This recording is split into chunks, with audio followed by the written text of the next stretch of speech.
Jama'a masu kalamu da sauraron mu barkanmu da yau barkanmu da warhaka kuma barkanmu da sake saduwa da ku a daidai wannan lokacin da zamu gabatar muku da labaran na yau Alhamis.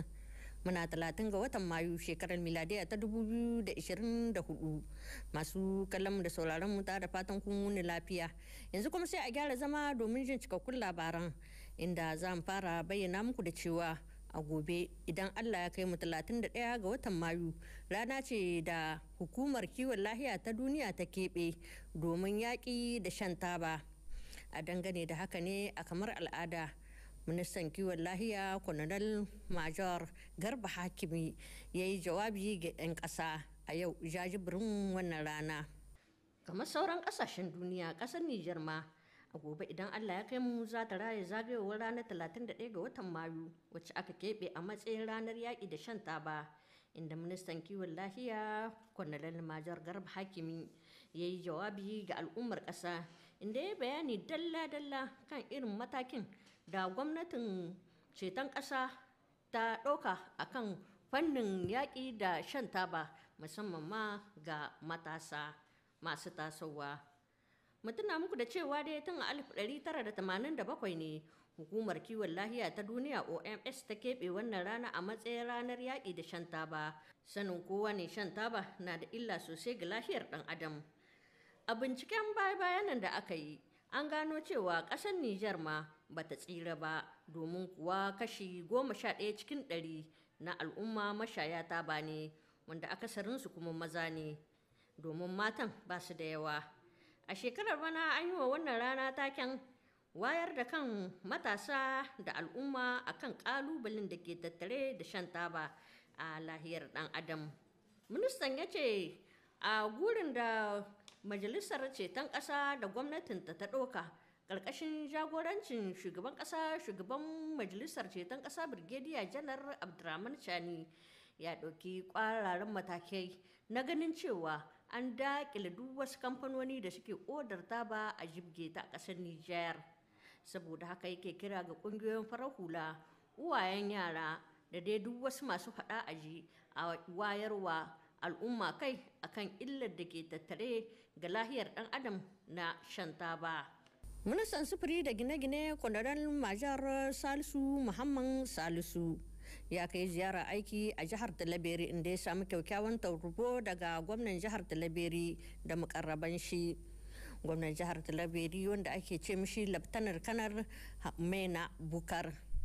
Ministan da tawagar da ke rufa masa baya sun yi ziyarce-ziyarce a gurin da ake gina baraji da kan daji da kuma wasu ma'aikatan da ke karkashin ofishinsa. Sannan sun duba wasu hanyoyi da ya kamata a gyara kafin haɗuwar damana don kiyaye rugujewar hanyoyi. Ministan ya yi amfani da wannan dama inda ministan da tawagar shi sun kai ziyarar zumunci a fadar sarkin Sakwara Amiru Sadu Kalilu Musa, inda ya isar da saƙon gaisuwar shugaban ƙasa shugaban majalisar ceton ƙasa Birgediya Janar Abdurrahman Chani zuwa ga sarkin na Sakwara.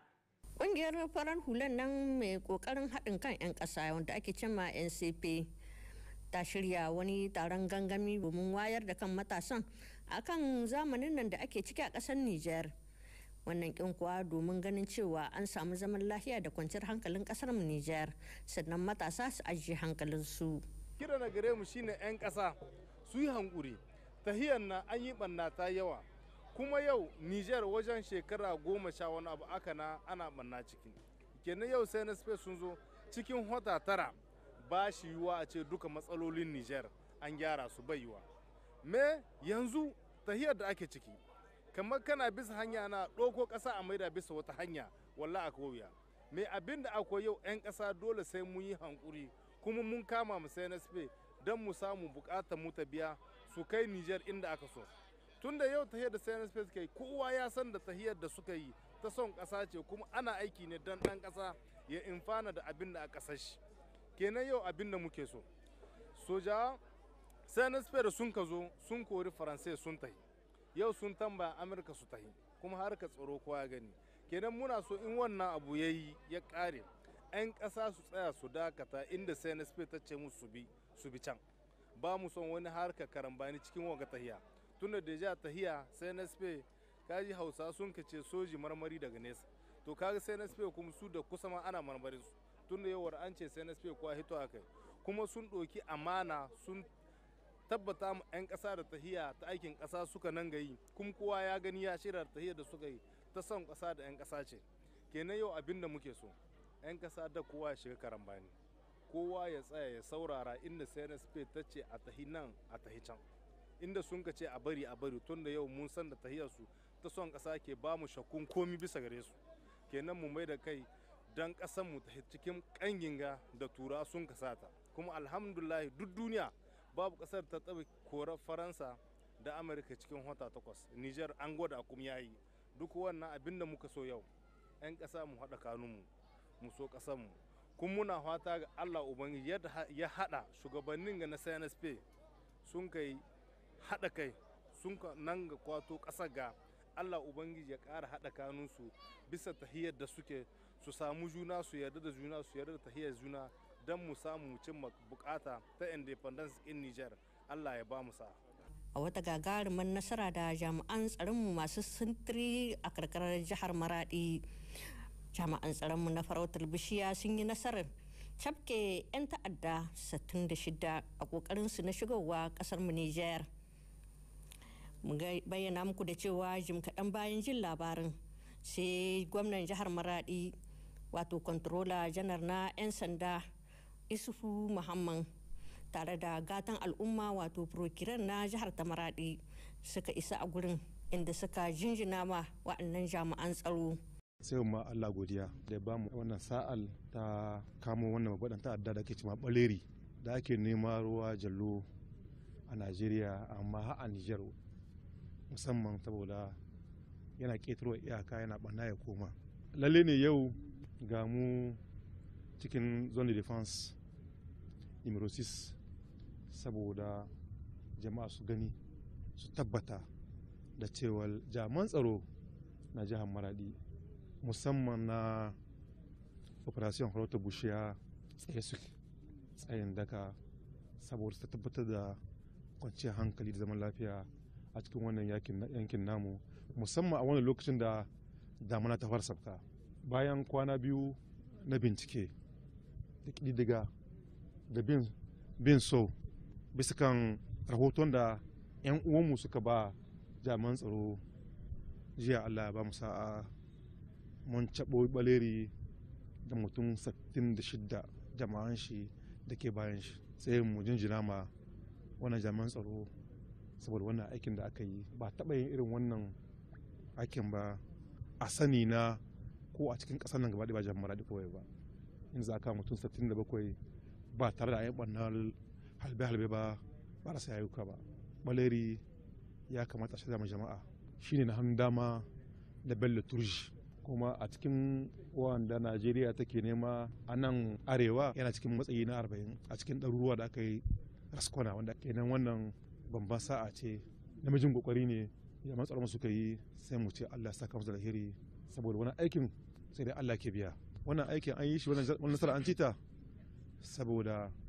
'yan uwa da ke cikin wannan yankin sun gane cewa sai da ɗan gari akan ci gari. In ba su kawo goyon bayan su ga jami'an tsaro ba lalle ne za a ciyo kan wannan matsala, amma ta ɗauki lokaci. To alhamdulillah sun ba da rahoto kuma ga sakamako ga nan gaban mu, shi ke sa yau za mu kira hallau ga 'yan uwan ya kamata mu gane cewa yanayin da muke ciki jami'an tsaro suna buƙatar taimako kan rahoto. Abun da na gani bai kwanta mu a rayuwa ba, abun da na gani da ban saba gani ba, sai a matso a ba jami'an tsaro labari ko mai gari ko sarki saboda da matakai tun da wuri a ciwo maganin wani matsalar. Sai mu karkare labaran namu da kalandar aikin da jami'an tsaro suka yi daga ranar 26 zuwa 29 ga wannan watan da muke cikin na Mayu. Baro Arzika, me ya faru? Game da sakamako na baya-bayan nan tsakanin ranar 26 zuwa ranar 29 ga watan Mayu, sojojin na mazajen daga sun ci gaba da gudanar da ayyuka da dama na yaƙi da ta'addanci da sauran miyagun ayyukan da ke kawo tashe-tashen hankula a cikin ƙasar nan. A cikin jihar Talabiri, inda rundunar Almahau ke gudanar da ayyukanta a wannan yanki na yammacin ƙasar nan a 'yan kwanakin baya-bayan nan,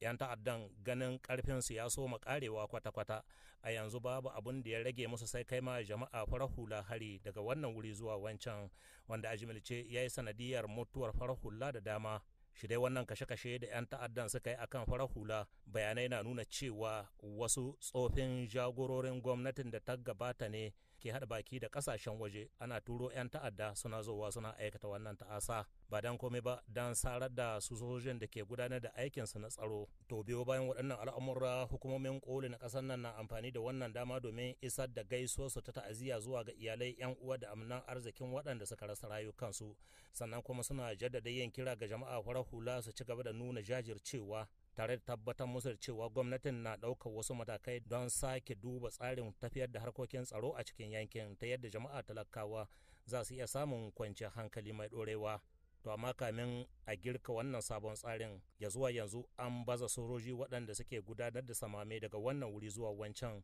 inda hakan ya yi dalilin kama wasu mutum 4 da ake jin suna da hannu a cikin hare-haren da aka kai a Goyo ranar 28 ga watan Mayu da marece. A cikin jihar Doso, inda rundunar Damisa ke gudanar da ayyukanta a ranar 26 ga watan Mayu, wasu sojojin da ke girke a Kure waɗanda ke gudanar da aikinsu na binciken yau da kullum sun kama wasu mutum 2 da ke fatauci suke safaran miyagun ƙwayoyi a yankin Cudawa. Sojojin sun same su da miyagun ƙwayoyin Royal Tapandol 22,200 da waɗansu kayayyaki barkatai a hannunsu. A cikin jihar Tawa, haɗin gwiwar sojojin nan na ƙasashe 5 da suka haɗa da Niger, Mali, Burkina Faso, Chadi da kuma Togo na ci gaba da aikinsu na ƙara koyon hikimomi da dabarun yaƙi daga wannan wuri zuwa wancan. Aikin da suke yi a cikin gunduma Tiliya ƙarƙashin jagorancin mataimakin shugaban rundunonin sojan Niger, Colonel Major Amiru Abdulkader. A ranar 28 ga watan Mayu ɗinnan ne da muke ciki dai aka ƙaddamar da wannan tsarin.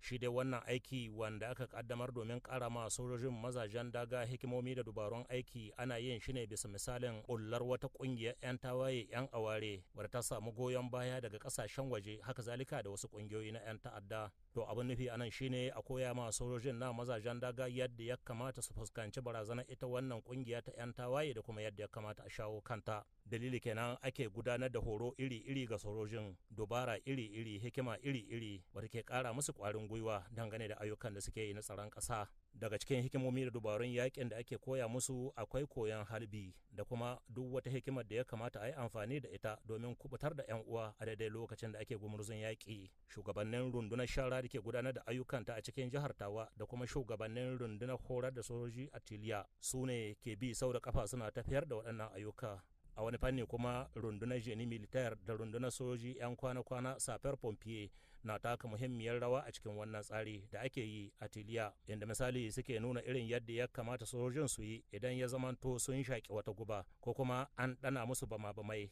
Dabra da haka, hulɗa tsakanin sojoji da jama'a farar hula na ci gaba da kankama yadda ya kamata, inda daidai wannan lokaci sojojin suka rarraba ma jama'a farar hula kayayyakin abinci da ruwan sha, haka zalika da magunguna. Kana kuma aka rika ba jama'a farar hulan damar su rika zowa likitoci sojoji na duba lafiyar su kyauta ruwan Allah. Dangance da haka, gwamnatin ta aika kayayyakin abinci ton 100 na hatsi, ton 70 na shinkafa, ton 50 na dawa domin rarraba ma jama'a talakawa masu ɗan ƙaramin ƙarfi. A cikin jawabin da ya yi wajen soma wannan tsarin aikin soja, mataimakin shugaban rundunonin sojan na Nijar ya bayyana cewa shi wannan aiki da ya haɗa ƙasashe 5 na da matuƙar muhimmanci saboda an tsara shi ne domin koya ma sojojin mazajen daga duk wasu hikimomi da dubarun aikin da ya kamata su haɗa gwiwa tsakanin su yi ta yadda za su iya tunkara duk wata barazana da inda ta hito kowace iri ce. Dangane da ayyukan da rundunar shara ke gudanarwa, sojojinta na ci gaba da yanke ma masu safaran miyagun kwayoyi hanyoyin da suke bi. Ko a baya-bayan nan a yankin Abalak, wasu sojojin na rundunar shara sun kama wasu mutum 3 da ke fataucin miyagun kwayoyi da kuɗin jabu. An kama miyagun kwayoyin tramol 4,470 a hannunsu, haka zalika da kuɗi miliyan 1 da jika 870 na sefa. A cikin jihar Maradi, inda rundunar farauta bishiya ke gudanar da ayyukanta, a ranar 28 ga watan Mayu wasu sojojinta da ke sentry wato patrol a Tankama sun yi nasarar kama Baleri, babban na hannun daman kahurgumin ɗan ta'addan nan Bello Turji na Najeriya, wanda hukumomi ke neman ruwa jallo tsawon shekaru da dama sakamakon miyagun ayyuka munanan hare-haren da ya kai a cikin ƙasar Najeriya da kuma cikin ƙasar Nijar. domin shine ya jagoranci harin da aka kai a Basira ranar 22 ga watan Fabrairu. Shi dai wannan mugun ɗan ta'addan Baleri an kama shi tare da wasu mukarabansa su 65, kuma dukkansu da shi da su ɗin su 66 kenan sojojin Nijar mazajen daga ne suka gudanar da wannan aiki, wanda hakan ke tabbatar da cewa yanzu nan gaba za a samu sa'ida kwarai da gaske dangane da harkokin tsaro a bakin iyakar Najeriya.